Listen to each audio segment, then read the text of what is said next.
पवित्र यमुना नदी के किनारे बसे मथुरा और वृंदावन भारतीय आध्यात्म की रंगोली में भक्ति और दिव्यता के शाश्वत प्रतीक हैं। ये जुड़वां शहर प्राचीन कहानियों और किंवदंतियों में डूबे हुए हैं। भगवान विष्णु के 8वें अवतार भगवान कृष्ण के जीवन और समय के साथ हमेशा के लिए जुड़े हुए हैं।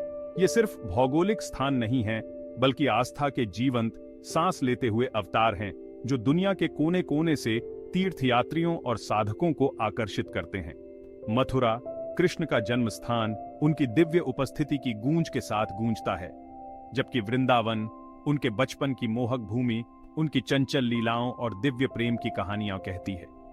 यमुना नदी की हर ईंट, हर पेड़, हर लहर उनकी बांसुरी की मधुर धुन के साथ गूंजती हुई प्रतीत होती है। आगंतुकों को एक ऐसे दायरे में पहुंचाती है जहां दिव्य और सांसारिक का मिलन होता है। ये पवित्र शहर केवल धार्मिक तीर्थ स्थल से कहीं अधिक हैं। वे एक ऐसे दायरे के द्वार हैं जहां आस्था समय की सीमाओं को पार करती है, जहां हर पत्थर कहानी कहता है और हर हवा भक्ति की खुशबू बिखेरती है।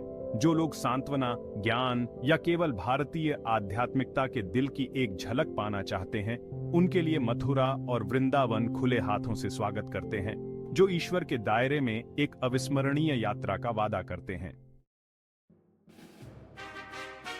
मथुरा, जिसे अक्सर ब्रजभूमि के रूप में जाना जाता है, हिंदू पौराणिक कथाओं और इतिहास में एक सर्वोपरि स्थान रखता है।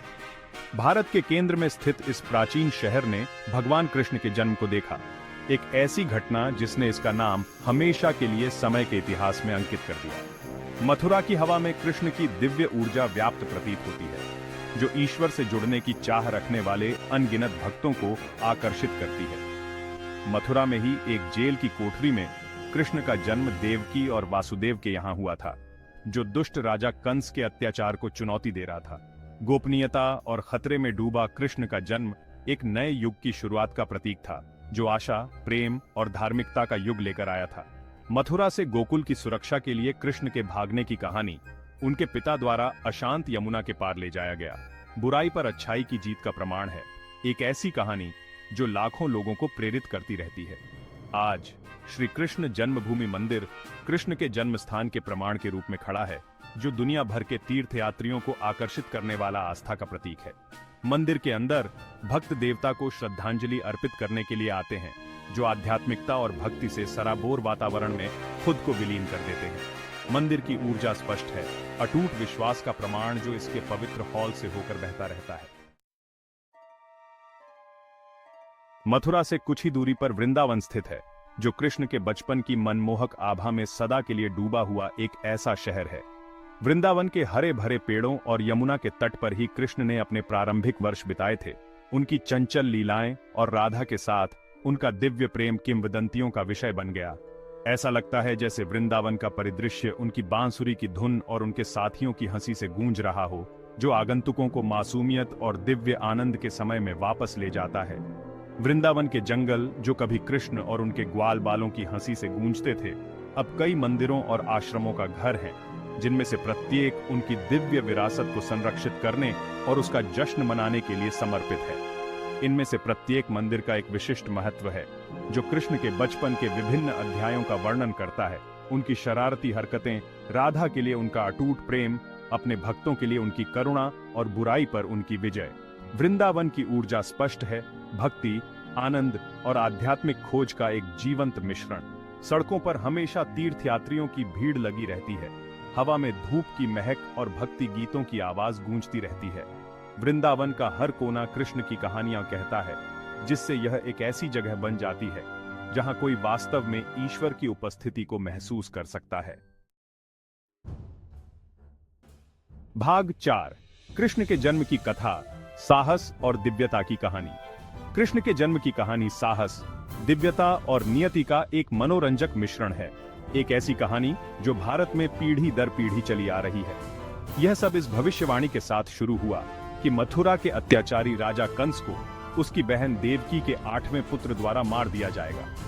भयभीत और व्याकुल होकर कंस ने देवकी और उनके पति वासुदेव को कैद कर लिया और उनके हर बच्चे को मारने की कसम खाई। भविष्यवाणी के अनुसार देवकी ने 8 बच्चों को जन्म दिया, जिनमें से प्रत्येक की कंस ने बेरहमी से हत्या कर दी। हालांकि जब 8वें बच्चे कृष्ण का जन्म हुआ तो जेल की कोठरी एक दिव्य प्रकाश से भर गई। पहरेदार गहरी नींद में सो गए। वासुदेव को पकड़े हुए लोहे की जंजीरें चमत्कारिक ढंग से टूट गईं और उनके सामने जेल से बाहर निकलने का रास्ता खुल गया। दिव्य हस्तक्षेप द्वारा निर्देशित वासुदेव शिशु कृष्ण को उग्र यमुना नदी के पार गोकुल की सुरक्षा में ले गए, जहां उनका पालन पोषण यशोदा और नंद ने किया। कृष्ण का जन्म और कंस से उनका चमत्कारी पलायन उनके दिव्य मिशन की शुरुआत का प्रतीक था।